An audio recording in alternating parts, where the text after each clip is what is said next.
토일 수요 공부를 시작하겠습니다. 오늘은 특별히 지난주에 이어서 9장 15절에 있는 말씀을 같이 나눌 텐데요. 특히 9장 15절에는 오늘 말씀 한번 성경 찾아보시겠어요? 9장 15절.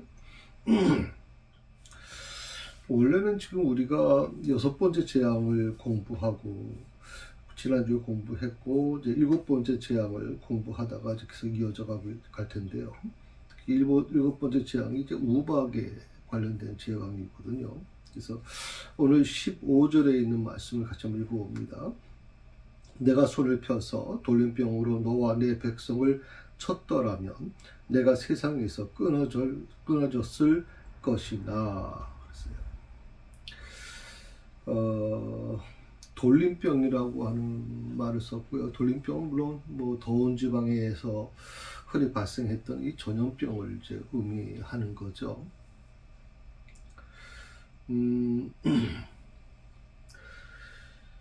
여기서 이제 세상에서 끊어졌을 것이나라고 이제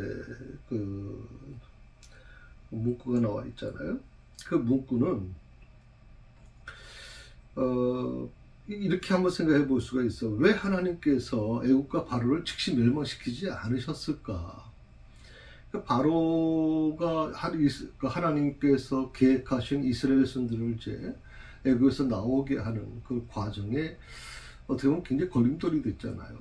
그리고 바로가 사사건건 이제 하나님을 무시하고 이스라엘 백성들을 통제시키려고 하는 부분들이 있지 않습니까? 모세가 분명히 하나님이 나를 보냈다라고 그렇게 하나님의 말씀을 대언했음에도 불구하고 그 말씀을 아주 우습게 생각을 했죠. 그래서 지금 7번째 재앙까지 지금 오고 있단 말이죠. 우박의 재앙까지. 그 우박의 재앙이 본격화되기 전에 하나님께서는 모세를 통해서 모세에게 이렇게 말씀하시는 거예요.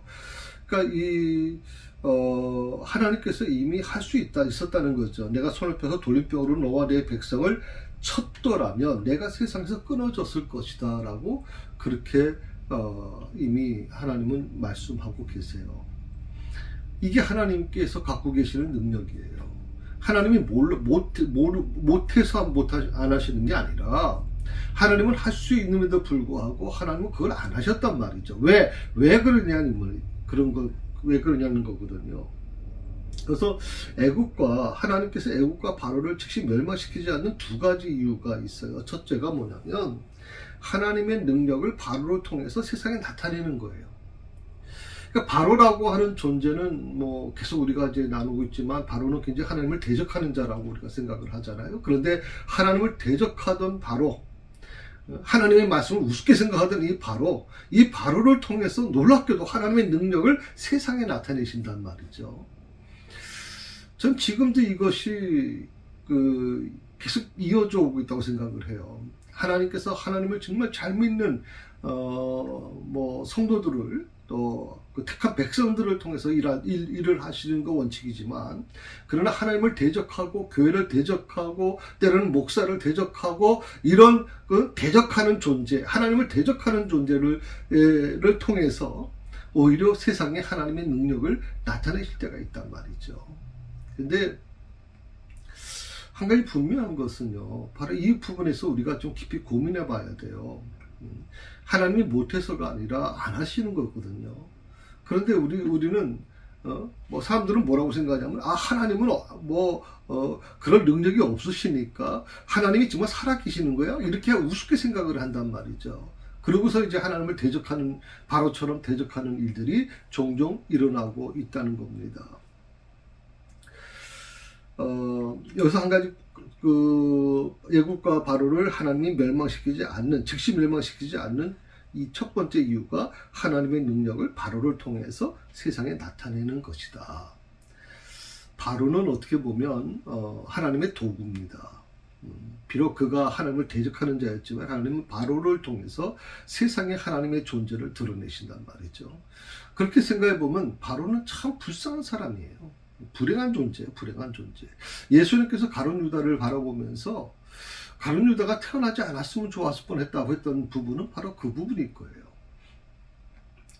그러니까 어떻게 보면 바로가 정말 그런 이 심판 과정을 통해서 뭐 빨리 그가 회개하고 하나님의 뜻, 하나님의 능력을 받아들이고 하나님께 돌아왔다면 어떻게 어떤 일이 일어났을까라고 하는 생각을 하게 됐거든요. 그러니까 만약 그렇게 바로가 하나님의 존재를 확신하고 그리고 지금까지 내가 믿었던 내가 섬겼던 이집트의 그 애굽이 섬겼던 모든 신이 잘못된 것이고 살아계신 그 히브리 민족의 하나님, 이스라엘 하나님, 그 하나님께서 여호와 하나님께서만이 진정한 신이다, 진정한 하나님이시다라고 하는 그런 믿음을 갖게 되고 그 믿음을 받아들였다면 애굽에 어떤 일이 일어났을까요? 하나님이 그 애굽을 과연 멸망시키셨을까요? 아니면 그 애굽을 통해서 하나님의 나라, 하나님의 계획이 또다시 달라졌을까요? 우리는 이 부분에서 깊이 좀 한번 묵상해 봐야 돼요, 여러분. 하나님이 어떤 한 계획만 가지고 추진하시는 게 아니에요. 그런 부분에서 때로는 그 하나님의 계획이 다 틀어지는 것 같은 경우도 있지만 그럼에도 불구하고 하나님께서 그런 계획들을 결과적으로 보면 만들어 가시는 분이시거든요. 그래서 오늘 이 바로를 통해서 세상에 나타내시는 하나님, 하나님의 능력을 나타내신다. 이 부분을 여러분 기억하시면 좋겠고요. 어떤 일이 있어도요, 내가 바로의 역할을 해서는 안 돼요. 여러분, 절대 바로의 역할을 하시면 안 돼요. 교회를 섬기실 때도 때로 마음에 안 드는 부분도 있어요. 때로 내가 내 뜻과 다르게 나가는 부분도 있을 수 있고요. 그런데 한 가지 분명한 것은요, 하나님께서 교회를 운영해 나가세요. 하나님께서 만들어 가신다고요. 그런 부분에 있어서 큰 문제가 아니라면 그렇게까지 이 바로처럼 끝까지 집요하게 하나님을 대적하려고 하는 모습은 바람직하지 않다고 저는 생각을 합니다. 두 번째는요, 하나님께서 애굽과 바로를 즉시 멸망시키지 않는 이유, 두 번째 이유는 하나님의 이름이 애굽에 임한 일련의 재앙을 통해서 전파되게 하려는 의도입니다. 그러니까 하나님의 이름이 전파되게 하기 위해서 어떻게 애굽에 임한 재앙을 통해서 이제 소문이 나타난단 말이죠. 소문이 나타나. 그러니까 첫 번째부터 10번째까지 재앙이 계속 진행되는데 그 기간이 뭐 그렇게 오랜 기간은 아니었을 거라고 생각이 들어요. 그러나 이런 하나하나의 재앙이 계속 진행될 때마다 그 소문은 주변의 국가들에게 계속 소문이 나왔을 거예요. 애굽이 이런 어려움을 겪었고 히브리 민족의 하나님이라는 분인데 그 히브리 민족의 하나님께서 이렇게 능력이 많으시더라. 애굽에서도 보면 그 술사들이 그렇게까지 막 능력을 행했던 건데 두 가지밖에 못했어. 나머지는 정말 꿈도 못 꾸고 모두도 못한다 그랬다. 그런데 히브리 민족의 하나님께서 그걸 하시더라. 그리고 더 충격적인 건 뭐냐면 애굽에는 그게 재앙이 이루어졌는데 그런데 고센 땅, 히브리 민족이 있는 고센 땅에는 멀쩡하더라. 이런 얘기가 주변의 국가에 막 퍼져나간단 말이죠. 그 퍼져나가면 여러분 마케팅 중에서도 그런 마케팅이 있어요. 그러니까 무슨 뭐 광고를 중심으로 하는 마케팅도 물론 있겠지만 입소문이라는 게 참 무섭다고 생각이 들어요. 우리가 이 가게를 운영할 때도 보면 가게에 대한 그 입소문, 음식점에서 그 집이 참 맛있어, 굉장히 아주 깔끔하고 맛있다, 셰프가 아주 뛰어나다라고 하는 입소문이 돌기 시작하면 뭐 사람들이 계속 몰려들지 않습니까? 그러니까 마찬가지입니다. 바로 하나님께서는 자신을 드러내시고 그 자신의 이름이 전파되어 가는 과정에서 이 재앙이라는 것을 이용하고 계시단 말이죠. 그래서 바로 이 두 가지 이유가 있다는 겁니다. 바로가 어떻게 보면 자신이 그 재앙의 목적을 뭐 알았던 아니면 알지 못했던 간에 그건 그렇게 중요하진 않아요. 재앙의 목적을 알았던 알지 못했던 간에 그 마음이 강팍해졌다는 거거든요. 완악해졌다는 거죠. 그것으로 인해서 하나님의 이름을 드높이는 일에 보험을 주고 있다. 이게 또 놀라운 일이죠. 그러니까 하나님의 이름이 애굽에 점점점 이제 애굽에 임한 일 때문에 이 재앙을 통해서 이제 전파되게 하시는 것이 하나님의 뜻인데, 그런데 바로는 계속 우리가 뭐 거기서 공부했지만 그 바로의 마음이 강팍하게 된단 말이죠. 뭐 처음에는 하나님을 인정하는 것 같다가도 또 다시 좀 뭐 정상으로 돌아와 버리면 또 마음이 완악해지고 변하잖아요. 그런 어떤 모습들 보면서 뭐 여기서 먼저 알든 알지 않든 간에 재앙의 목적을 알든 알지 않든 간에 그건 중요하지 않다 이렇게 얘기했는데, 어느 순간에는 이 바로가 재앙의 어떤 목적에 대한 부분이라고 볼 수는 없고요. 그건 그렇게 볼 수는 없겠죠. 다만 하나님의 능력, 하나님께서 이 재앙을 하나님이 만들어가고 계시다는 것을 알고 있었단 말이죠. 그런데 끊임없이 그의 마음이 강팍해짐으로 인해서 결국 이스라엘 백성들을 가지 못하게 막는데, 바로 이 강팍함, 그 마음이 강팍해진 것 때문에 하나님의 이름이 높아지는 데 도움을 주더라.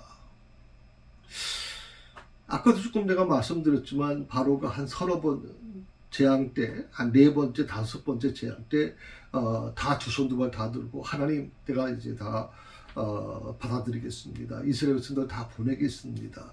그러니 재앙의 그 애굽에 임했던 재앙을 다 이제 물리쳐 주시고 다시는 이 재앙이 임하지 않게 해주십시오. 제가 하나님을 섬기겠습니다. 애굽의 모든 신을 다 버리고 하나님만을 섬기겠습니다. 우리 애굽에 있는 모든 이 애굽의 백성들이 다 하나님을 섬기겠습니다라고만 결단했다면 어떤 일이 일어날 것인가? 그런데 바로는 그렇게 안 했어요. 그 마음이 강팍해져 가지고 그렇게 해서 이스라엘 백성들을 가려고 하는 걸 막을 수 있었지만, 그 막는 과정에는 뭐 그 바로의 아주 굉장한 권력을 움직였겠죠.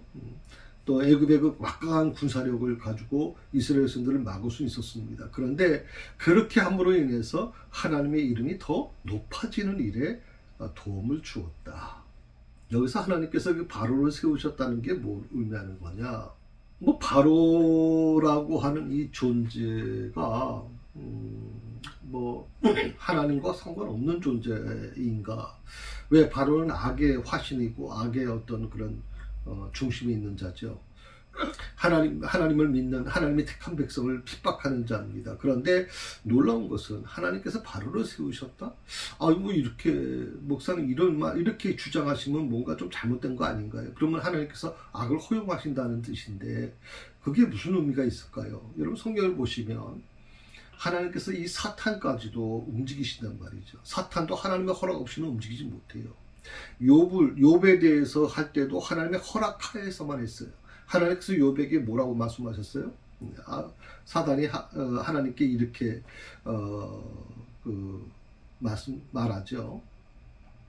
하나님께서 욥이라는 이 친구가 얼마나 의로운 사람인지 내가 보느냐라고 이제 사탄에게 욥을 이제 자랑하시잖아요. 그랬더니 사탄이 뭐라 그럽니까? 하나님께서 다 모든 걸 해결해 주시니까 저가 뭐 풍요하고 뭐 자식들이 많고 그런 모든 근심 걱정이 없으니까 하나님을 섬기지, 만약 그걸 다 뺏어가시면 그가 그때도 하나님을 섬기겠습니까? 라고 얘기한단 말이에요. 그때 하나님께서 뭐라 그랬어요? 다 가져가도 좋다, 다 뺏어가도 좋은데 그의 생명만큼은 손대지 마라.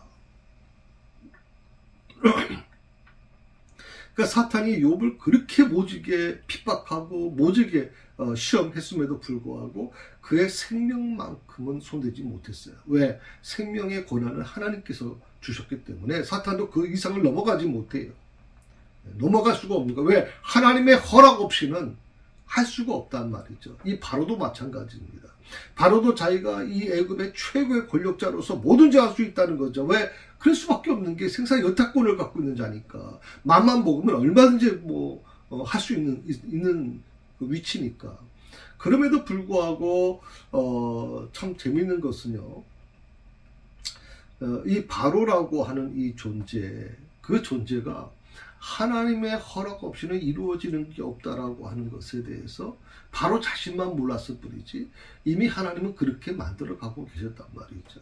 그래서 하나님께서 바로를 세우셨다라고 하는 것은 이렇게 한번 생각해 볼 수 있어요. 로마서 13장에 보게 되면 세상의 모든 권세는 하나님으로부터 비롯된다. 로마서 13장 1절에 참 중요한 말씀을 했어요. 세상의 모든 권세가 하나님으로부터 비롯된다. 그래서 여러분 혹시 기억나시는지 모르겠지만 바울이 이제 그 로마의 황제를 위해서 기도해야 된다, 기도해 주라고 얘기하잖아요. 그때 당시에 로마의 황제는요 굉장히 핍박이 심했던 사람이에요. 사도 바울이 사역을 할 때 그 황제는 기독교를 얼마나 핍박을 했는지, 약 한 100년 동안 한 5명, 6명의 그 황제가 있는데 그 황제들이 정말 이 기독교를 아주 씨를 말릴 정도로 너무나도 그 극심한 핍박을 했거든요. 그런데 바울은 놀랍게도 아직 그 이를 갈아도 정말 그 한이 풀리지 않을 것 같은데, 그런데도 불구하고 그 위정자, 그 황제를 위해서 기도해라. 이유가 뭐냐? 하나님께서 모든 권력에, 모든 이 세상의 모든 권세를 하나님의 허락 없이는 이루어지는 법이 없다. 그러므로 저 황제도 하나님의 도구라면 그를 위해서 기도해라. 라고 하는 것이란 말이죠. 이거는 지금 이 시대에도 마찬가지라고 생각을 해요. 제가 늘 말씀을 드리지만, 우리 윤석열 대통령이 한 1년 넘어 지났지 않습니까? 여러 가지 부족함이 많이 있다고 생각해요. 반대하시는 분들도 많이 있고, 그분의 지지를 보게 되면 계속 바닥권을 향하고 있으니까 그럴 수 있어요. 그렇지만 저는 그분이 기독교인이든 기독교인이 아니든 상관없어요. 다만 한 가지 중요한 것은 뭐냐면, 이 어려울 때 왜 그 윤석열 대통령을 하나님이 세우셨을까 하는 거예요. 0. 몇 프로죠? 0. 몇 프로로 지금 윤석열 대통령이 대통령 되지 않았습니까? 그럼 왜 그를 세우셨을까? 그렇다면 내 마음에 좀 인간적으로 들지 않아도, 아주 마음에서는 정말 미움이 있다 할지라도 하나님이 이 역사 속에서 필요해서 세우셨다면 내가 그를 위해서 기도해야 돼요. 내가 기독교인이라면, 하나님을 믿는 자라면, 하나님을 믿는 자라면 내가 그를 위해 기도해야 돼요. 저가 정신을 온전히 해서 정말 저가 대통령 직을 감당하는 동안에 하나님이 이 나라가 어렵지 않게 해주십시오. 경제가 어렵지 않게 해주십시오. 저 한 사람의 판단 잘못하면 나라가 어렵지 않습니까? 하나님, 저 대통령을 하나님 지켜주십시오. 저의 마음을 가난하게 해주시고 저에게 겸손한 마음을 주십시오. 국민을 두려워하는 마음을 주시고 하나님을 두려워하는 마음을 주십시오. 기도하셔야 돼요, 여러분. 기도하셔야 돼요. 근데 이런 하나님을 믿는 목사님들조차도, 신부님들조차도 그렇게 막 입에 거품 물고 진영놀이로 따져나가는 모습 보면 너무 슬퍼요. 너무 슬퍼요.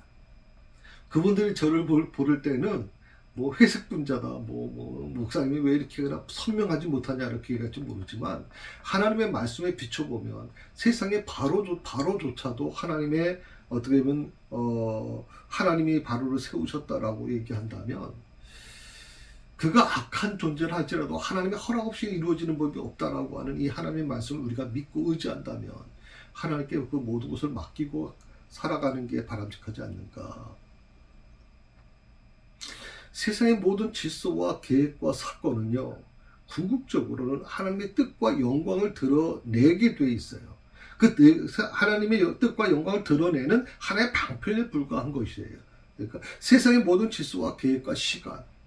근데 우리는 그것이 마치 하나님의 뜻과는 상관없는 것으로, 하나님의 영광과는 상관없는 것으로 생각을 해서 이분법으로 분리시키려고 한단 말이죠.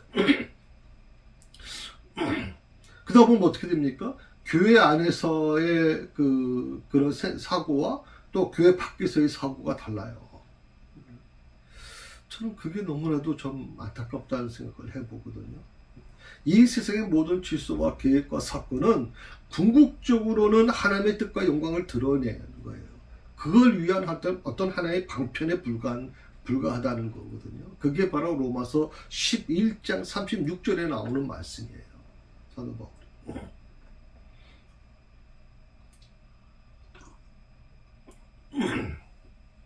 여기서 그 돌림병이라고 좀 얘기를 했는데, 참 뭐 어느 시대나 이 돌림병이 참 무섭죠. 특히 가축 이 질병, 가축이 이제 하는 걸리는 이 질병도 역시 이 전염성이 너무 강해서 무서울 정도죠 지금.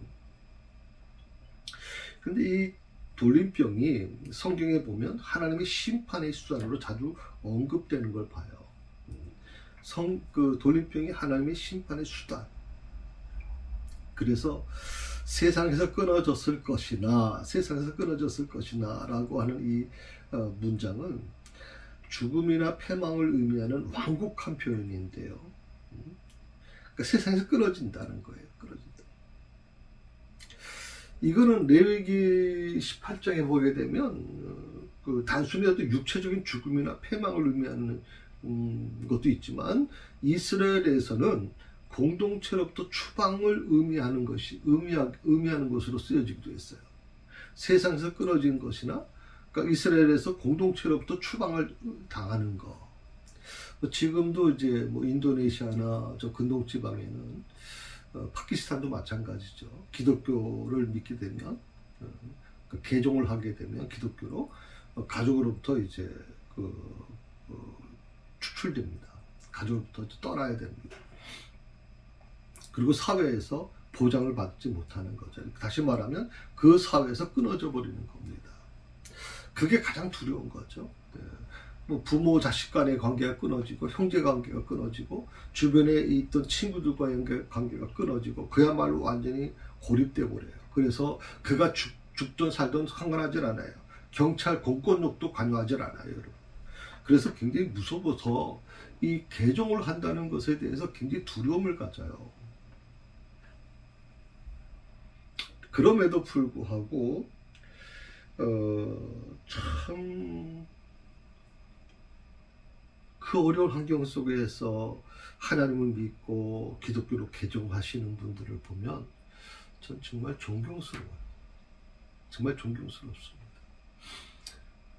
지금도 이스라엘에서도 공개적으로 예배드리지 못합니다. 우리가 생각하는 유대교라고, 뭐 구약 성경의 원조가 유대교인데, 유대교를 믿는 사람들 중에서도 기독교인들이 공식적으로 유대인들이 기독교의 예배를 드릴 때는 핍박을 받기 때문에 숨어서 주로 예배를 드리는 경우가 많아요.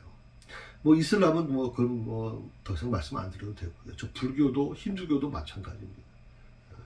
그러니까 기독교라고 하는 이 신앙을 지키기 위해서 자기의 원래 있던 종교에서 떠나서 이제 기독교로 개종하는 순간 어마어마한 핍박이 지금 그를 도사리고 있거든요. 그걸 알면서도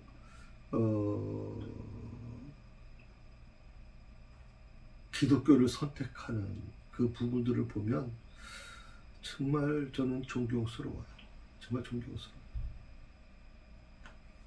세상에서 끊어졌을 것이나 라고 하는 뜻은 바로 그런 의미를 가져다 줍니다. 그러니까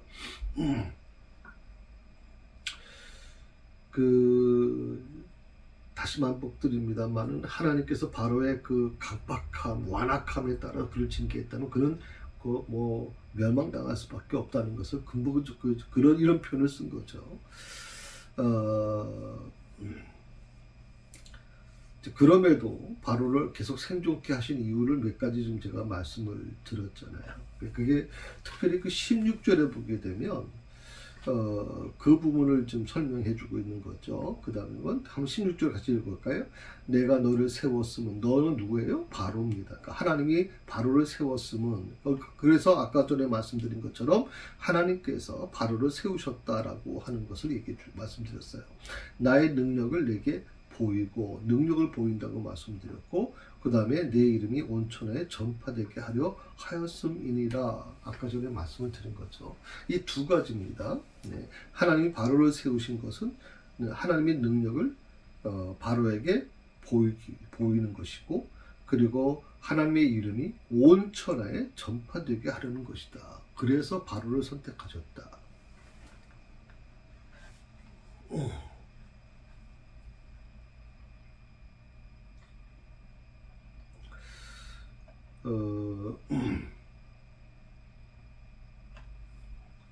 그러니까 하나님의 이름이 온 세상에 전파되는 것은요, 한 두 가지 의미를 가질 수 있어요. 하나는 뭐냐면 오직 하나님만이 세상의 주관자시라는 거예요. 하나님만이 오직 세상의 주관자시다. 바로 같은 경우에는 뭐 애굽이 온 세계를 지배하고 있었으니까 온 세계를 지배하는 나라에 뭐 옛날 몽골에도 마찬가지에 그런 어떤 위대한 왕이 있잖아요. 징기스칸이라고 하는 왕이 있잖아요. 그러니까 그런 부분에 있어서 한의 권력자에게 모든 것이 초점이 맞춰 있는 이 시대 속에서 놀랍게도 하나님의 이름이 하나님만이 세상의 주관자시라는 것을 분명히 말씀하고 있는 거예요. 그 과정에 이 재앙이 포함되어 있는 거예요. 재앙. 그러니까 재앙이라고 하는 것은 아무렇지도 않게 이루어지는 게 아니에요. 아무런 계획도 없이 이루어지는 게 아니라 이 재앙을 통해서 하나님은 세상의 주관자가 누구냐라는 것을 분명히 말씀하고 계시는 거예요. 두 번째로 유일한 구원자가 되심을 알게 하기 위한 것이다. 유일한 구원자. 애굽에 그 많은 신들이 있음에도 불구하고 그 신들은 너희를 지켜주지 않는다. 절대 지켜주지 않을 것이다. 오직 하나님만이 너희의 구원자다라고 분명히 말씀하고 있는 거예요. 그 하나님만이 유일한 구원자라고 하는 뜻이 뭐예요? 그러니까 너희가 믿던 신을 다 버리고 돌아서라는 거예요. 유일한 구원자 되신 하나님께 온전히 모든 것을 내려놓고 그분을 따르라고 하는 거예요, 여러분.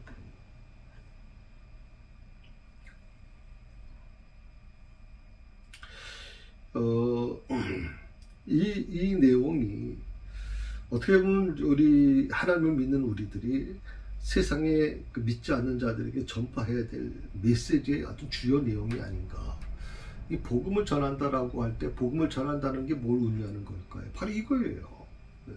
바로 이 말씀이 바로 지금 불신자에게 전해야 될 부분이에요. 왜? 바로라는 존재가 이 세상을 얘기하고 세상의 모든 기준을 얘기하니까. 세상 사람들이 권력을 얻고 싶어하고 세상 사람들이 돈을 많이 벌고 싶어하는 이유가 바로 이 바로가 갖고 있는 마인드 아니에요? 그걸 얻고 싶어한 거 아니에요? 그러니까 이 바로에 대해서 하나님이 지금 말씀하시는 이 부분을 우리가 기억한다면 이 부분을 우리가 믿지 않는 자들에게 전해주는 거, 그게 바로 복음을 전하는 거거든요. 하나님이 어떻게 바로에게 임하시는지, 그리고 바로를 어떻게 쓰시면서 이 세상에 하나님의 이름이 어떻게 높아지실 수밖에 없는지 하는 이 부분에 대해서 우리가 그 출애굽기서를 공부하면서 이거는 복음 전하는 것과 상관이 없다라고 생각하는 분들이 계시는데 그렇지 않습니다. 이 구약 성경의 이 출애굽기서의 말씀이 놀랍게도 특히 더더욱 재앙에 관련된 부분인데, 재앙에 관련된 이 부분이 놀랍게도 복음을 전하는, 불신자에게 복음을 전하는 가장 중요한 메시지가 바로 여기 담겨져 있단 말이죠.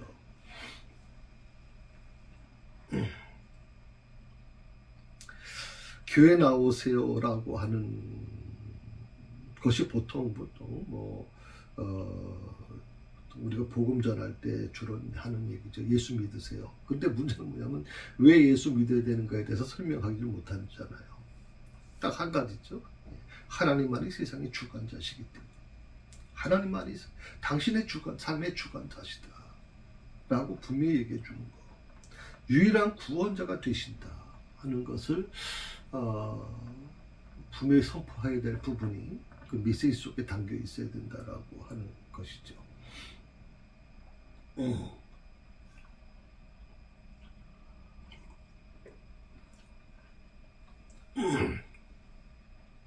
내가 너를 세웠음은 이라고 얘기해요. 내가 너를 세웠음은 16절에 있는 말씀인데, 내가 너를 세웠다. 그러니까 너를 세웠다라고 하는 것은 바로 하나님이 바로를 세웠다는 거 아니에요.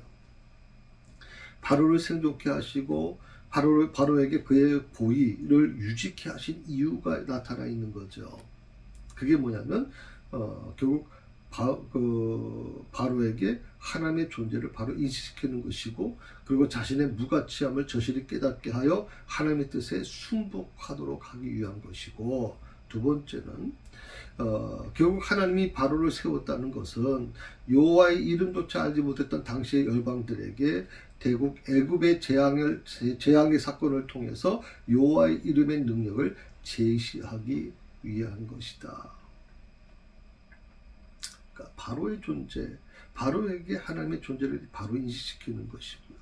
그래서 하나님의 뜻에 순복하도록 하기 위한 것이고, 하나님의 이름이 그 당시에 뭐 전혀 여호와의 이름이 전혀 생소하죠. 전혀 몰랐죠. 왜? 애굽 이스라엘 택한 백성 이스라엘에서는 400년 동안 노예 생활을 했고, 노예가 믿는 신, 노예가 믿는 하나님, 그분이 저 신의 존재가 되게 뭘 의미하는 것이냐, 우습게 생각할 수밖에 없죠, 여러분.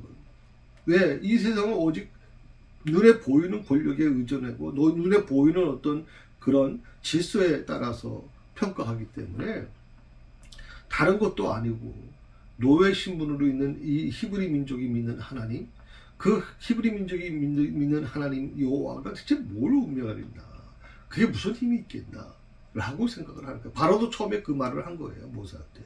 애굽에도 너무 신들이 많아. 그 애굽의 신들이 지금까지 애굽을 지켜줬잖아. 근데 너희의 신은, 너희 민족의 신은 뭘 할 수 있다는 거냐 라고 지금 되물었던 부분이 바로 이 부분이에요.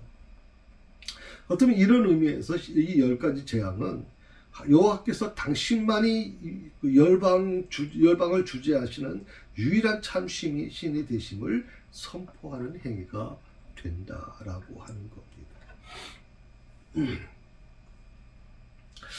자, 17, 18절 한번 같이 읽어볼까요? 17, 18절입니다. 9장. 성경책 펴시고 같이 있습니다. 내가 여전히 내 백성 앞에 교만하여 그들을 보내지 아니하느냐? 내일 이맘때면 내가 무거운 우박을 내리니 애굽 나라가 세워진 그날부터 지금까지 그와 같은 일이 없었더라. 이제 본격적으로 이제 하나님께서 7번째 재앙에 대한 경고를 하십니다. 우박 재앙을 허락하십니다. 그 재앙 바로 선포하시기 전에 17절에 내가 여전히 내 백성 앞에 교만하여 그들을 보내지 아니하느냐. 교만한다, 교만하다라고 하는 거. 보통 우리 과거에는 이제 자고한다는 말을 썼는데, 이제 교만하다는 별로 이제 번역을 바꾼 거죠. 번역. 교만하다.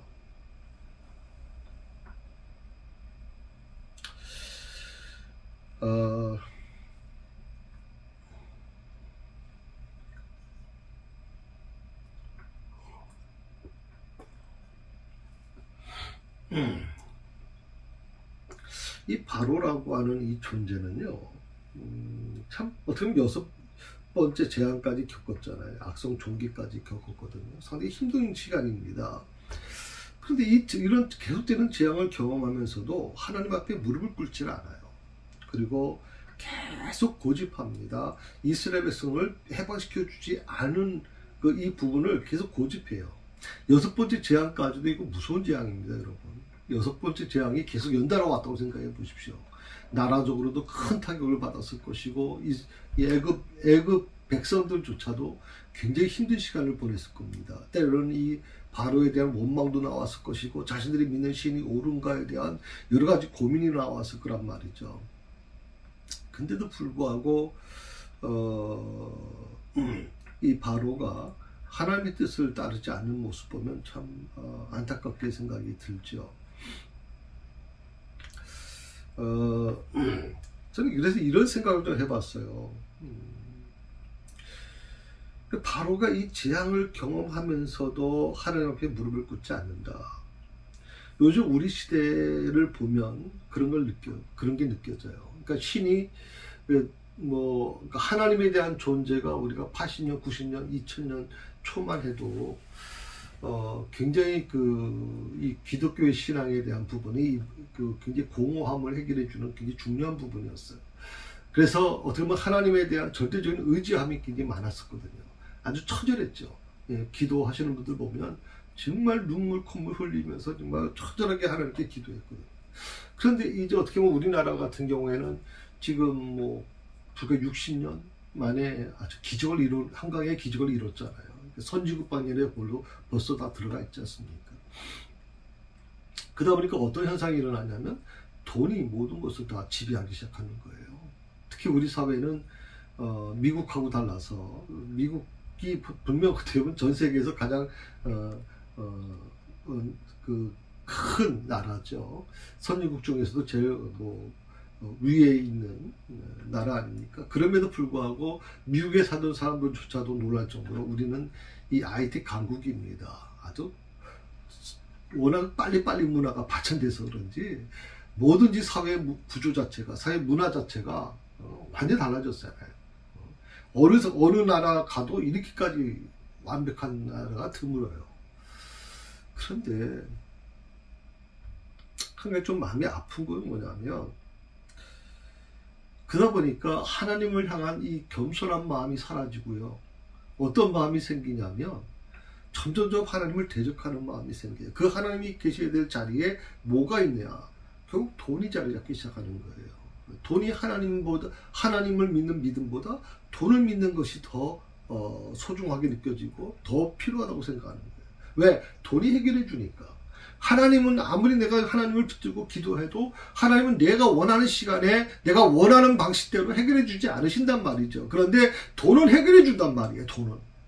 예를 들어서 뭐 1억, 2억을 갖게 되면 내가 당장 지금 급한 이 불을 끄는데 돈만큼 그렇게 쉽게 해결해 주는 게 없단 말이죠. 그리고 돈이 있다면 뭐 했어요? 아주 사회적으로 아주 떵떵거리고 살잖아요. 사람들이 막 기가 살아서 막 움직이잖아요. 사회적으로도.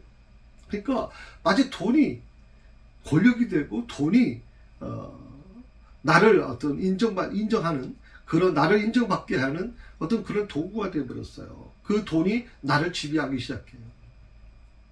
처음엔 내가 돈을 지배하지만 그 단계에 넘어서게 되면 돈이 나를 지배해요. 여러분, 그것은 정말 부끄럽고 비참한 모습이에요. 돈이 사람을 지배하는 순간 그건 사람이 아니에요. 더 이상.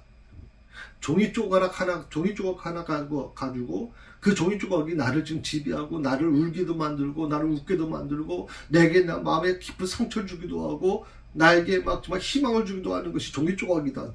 근데 그 종이 조각 하나 가지고 내가 그것을 가지느냐 못 가느냐에 따라서 막 벌벌 떠는 모습을 보면 그게 이미 신이 되어버린 거죠. 만몬신이라고 하는 만몬신. 이스라엘 백성들이 가나안 땅에 들어가면서 결국 자기를 구원해 주신 하나님을 잊어버렸던 이유 중에 하나가 뭐냐면 눈에 보이는 거예요. 눈에 보이는 거. 물질, 화려함, 먹는 거, 풍요로움. 그래서 하나님을 잊어버리잖아요.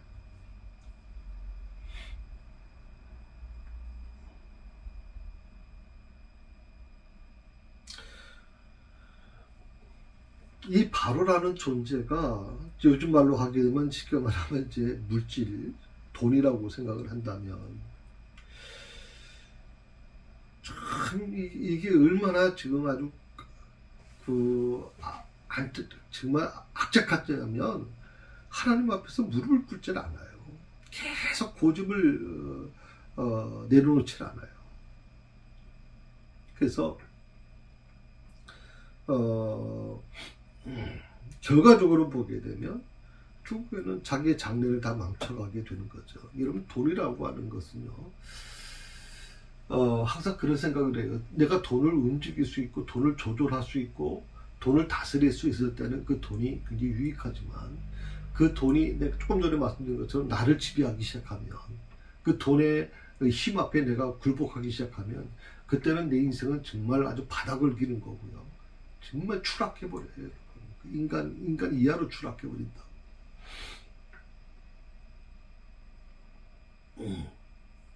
인간의 모든 죄는 하나님 앞에서 스스로를 낮추지 않는 이 교만함에서부터 연유되는 거거든요.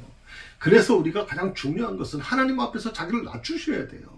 목사인 저도 마찬가지예요. 목사인 저도 낮춰야 돼요. 하나님 앞에서. 근데 이 하나님 앞에서 낮추지 않게 되면 어떤 일이 일어나느냐 그랬지. 교만이 막 하늘을 향해 치닫는 거예요. 그래서 개척교회 목사님보다는 큰 교회 목사님들이 더 위험해요. 왜? 말 한마디만 하면 뭐 성도들은 아멘으로 화답하고 막 목사님이 마치 어느 순간인가 하나님의 계셔야 될 자리에 앉아 있는 것처럼 느껴진단 말이죠.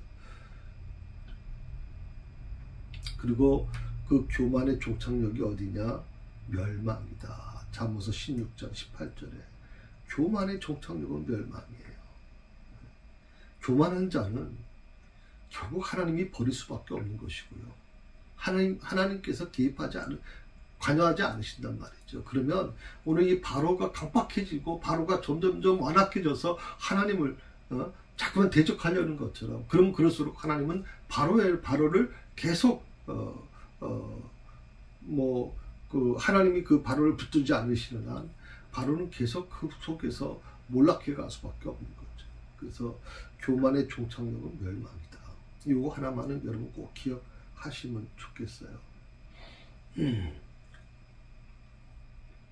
이 교만하다라고 하는 말, 이게 히스톨렐이라고 하는 말을 썼는데, 히브리어로 히스톨렐, 이 말이 무슨 뜻이냐면 자신을 세운다라고 하는, 교만은 자신을 세우는 거예요. 그 자리에 하나님이 계시지 않고, 하나님이 앉아 계시지 않고 내가 그 자리를 앉는 거예요. 그 말은 뭐냐면 하나님의 자리에 내가 앉는 거예요. 결정을 내가 해요. 하나님께서 하시는 게 아니라.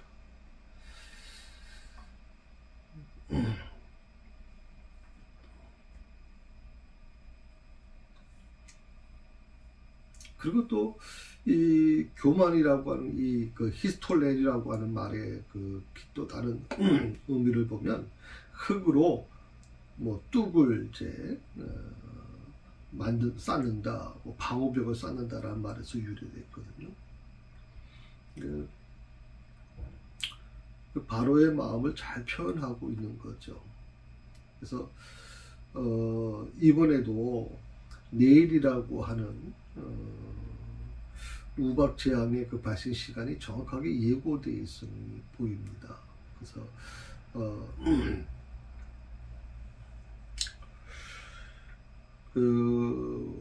특히 이 우박 재앙은 날짜와 시간까지 정확하게 예고되고 있어요. 오늘 18절에 보게 되면 이만때가 되면 내가 무거운 우박을 내리니라고 했어요. 그 이만때, 내일 이만때. 그러니까 시간이 정확히 있죠, 날짜.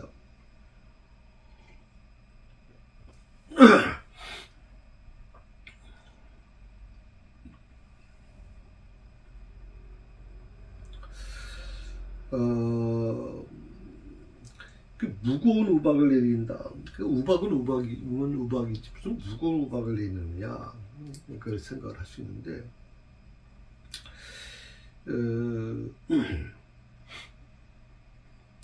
이 무겁다라고 하는 이 말 속에는, 의미 속에는 격렬하다는 뜻이 있어요. 고통스럽고 격렬하다. 그러니까 우박이 내리긴 내리는데 엄청난 무거운 우박이니까 무게가 있을 것이다. 요즘에 내리는 우박들 보면 이제 주먹만한 우박이 막 야구공만한 우박이 내리는 경우가 있잖아요. 정말 무섭습니다. 이런 우박이 내리는데 피할 곳이 없었다면 자동차 안도 안전하지 않죠. 자동차가 다 막 구멍 뚫리고 대단하잖아요. 그러니까 아마 그런 걸 본 사람들은 정말 우박의 무서움을 느끼죠. 엄청난 무게, 크기, 또 그것이 미치는 극심한 피해를 예감할 수가 있습니다. 이 우박이라고 하는 말은 우리가 너무 우리나라도 많이 이제 우박이 나오니까 그렇게 되죠.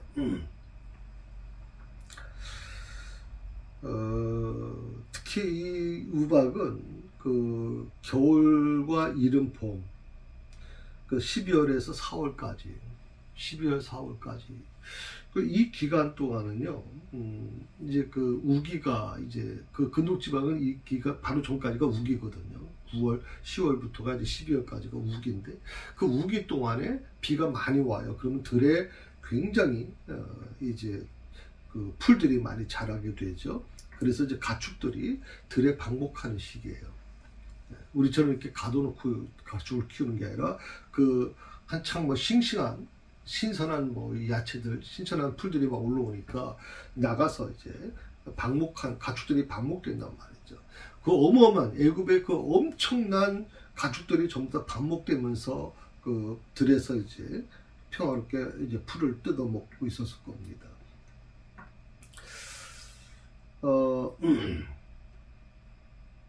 어떻게 보면 이 우박이 내렸다는 건 저 들에 있던 가축들이 거의 다 떼죽음 당했다는 뜻이에요.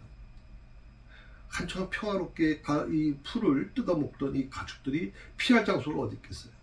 우박이 그 무거운 우박이 떨어졌다면, 예를 들어서 야구옥만한 우박이 막 떨어졌다면 거기 가축 살아남을 가축이 어디 있겠습니까? 그리고 거기에 곡물들, 애굽은 특히 이 농사가 굉장히 발전했는데 그 농사가 다 완전히 피해가 어마어마한 거죠 지금.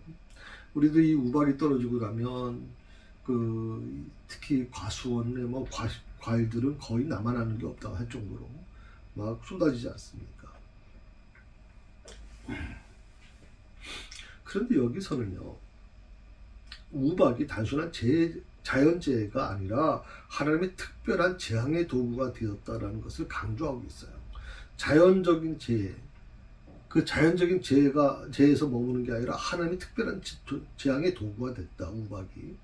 그래서 사람과 짐승의 생명을 해치는, 그래서 또 뭐라고 얘기합니까? 애굽의 역사 이래 전무후무한 무서운 심판이 되었다라고 얘기해요. 전무후무한 무서운 심판. 애굽이 생긴 이래. 모든 역사의 시작, 인간이 보통 얘기할 때 역사의 시작이 애굽에서 시작됐다고 얘기하는 사람들이 많거든요. 그런데 그런 애굽의 역사 속에서 전무후무한 무서운 심판이었다. 이 우박의 사건이 사람과 짐승의 생명을 해친다. 그래서 이때부터 우박은 성경에서 하나님의 형벌의 어떤 표로 이제 이용되고요. 또 심판의 도구로 자주 쓰이게 됩니다.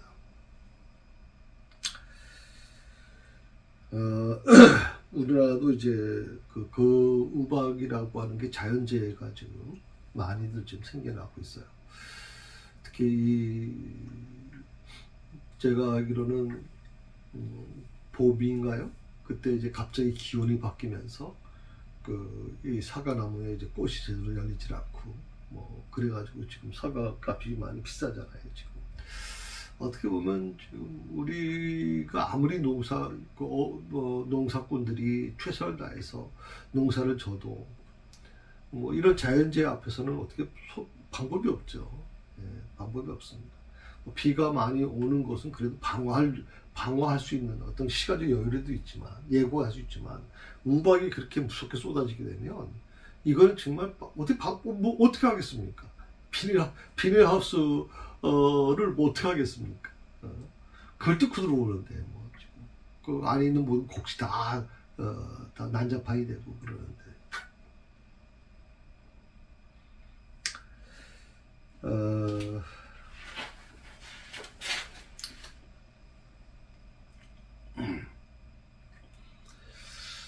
하나님께서 이 만들어 가시는 이 역사를 주관하시는 그 모습을 보면 너무나도 치밀하신 계획을 가지고 하시거든요.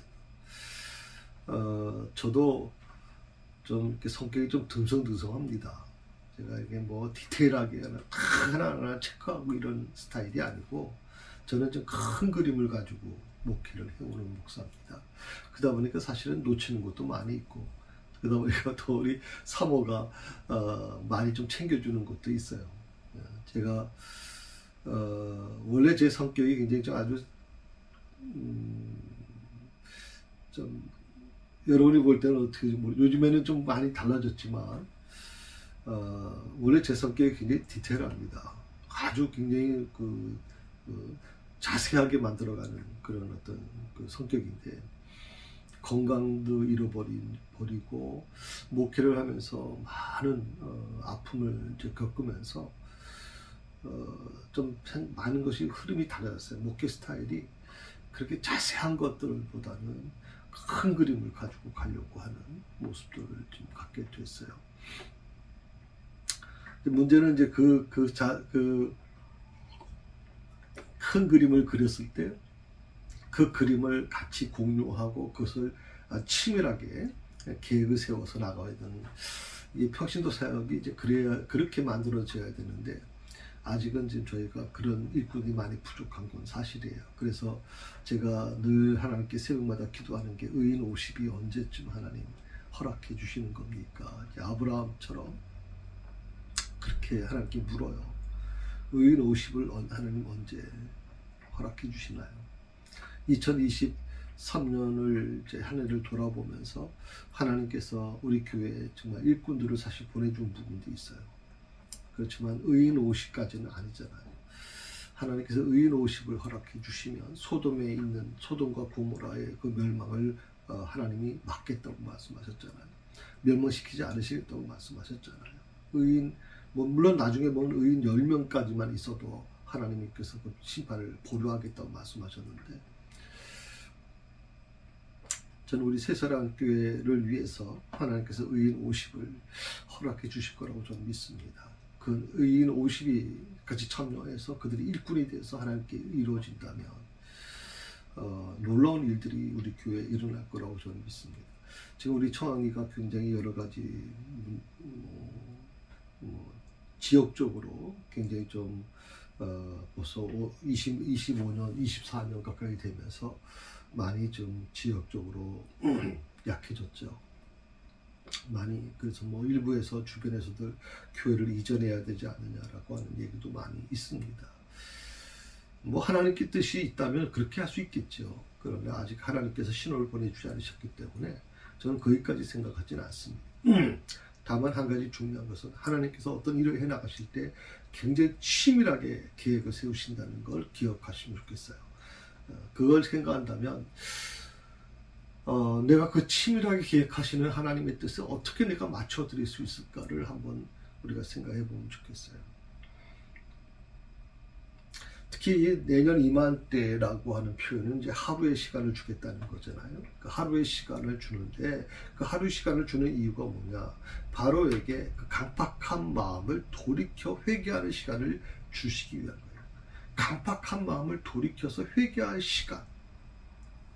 몇 차례 재앙을 통해서 사악한 마음을 버리지 않은 이 바로에게 이런 하루의 시간은 불필요하게 보일 수 있어요. 지금까지도 그렇게 해왔는데 하루 시간을 주신다고 뭐가 달라지겠나? 그럼에도 불구하고 하나님께서는 이 최후의 재앙을 내리기 전까지 항상 회개할 기회를 주신다. 그래서 하나님은 가능하면 모든 죄인들이 회개함으로 구원에 이르기를 원하시는 자비로우신 하나님이다. 자비로우신 분이다. 베드로는 그렇게 표현했어요. 여기서 무거운 우박이라고 하는 그 우박은 굉장히 그 어떻게 보면 많은 이제 피해를 주는 거잖아요. 농작물에 피해를 주고 사람과 짐승에까지 또 집까지 파괴할 수 있는 무서운 건데 그런 일들이 우리 삶에 일어나지 않도록. 그러니까 여러분, 내가 늘 말씀을 드립니다만은 내가 아무리 계획을 잘 세워놔도요, 그 계획이 완전히 내가 원하는 대로만, 내가 계획한 대로만 가느냐? 그렇지 않다는 거예요. 제가 여러분에게 정말 부탁드리고 싶은 건 바로 그겁니다. 하나님이 함께하지 않으시면 여러분, 내가 세운 계획이 얼마나 지금 무너질 수밖에 없는지, 또 그걸 깨달으신 분들은 내가 계획을 안 세울 수는 없어요. 사람이 어떻게 계획 없이 살아가겠습니까? 그런데 그 계획을 세우는 데 있어서 하나님의 그 치밀하신 그 계획하심에 내가 순종해야지, 그것을 내 계획대로 막 끌고 나가려고 하면 오히려 나는 그것도 위험하다고 생각을 해요. 그래서 그렇게 제가 우리 교회 예산을 우리가 짜지 않아요. 결산을 하지만 예산을 안 해요. 왜냐하면 예산을 하니까 그 예산에 맞추기 위해서 교인들에게 계속 우리 교회 재정이 부족하다, 더 헌금해야 된다. 중직자들은 거기에 대한 부담감 때문에 힘들어하고 어려워합니다. 그래서 가급적이면 그렇게 안 하려고 예산을 특별히 하지 않고 하나님이 주시는 대로, 우리 성도들을 복 주시는 대로 하나님이 그 복을 받은 성도들은 또 헌금하지 않겠습니까? 그 헌금하는 거에 맞춰서 한 해 동안 교회를 운영해 나간다, 이렇게 생각을 하고 있거든요. 항상 여러분들 오늘 말씀을 기억하시면서 하나님이 못하시는 게 뭐가 있겠습니까? 치밀하신 그 계획을 세우시는 하나님, 그 계획 속에서 오늘도 나를 이끌어 가시는 하나님을 기억하시고 여러분 가정과 여러분 일터 위에 그 하나님의 은혜가 늘 넘쳐날 수 있기를 바랍니다. 다음 주에는 19절부터 공부하도록 그렇게 하겠습니다. 기도하겠습니다. 감사합니다. 오늘 하나님께서 이 바로에 대한 부분, 참 어떻게 보면 괘씸한 자죠.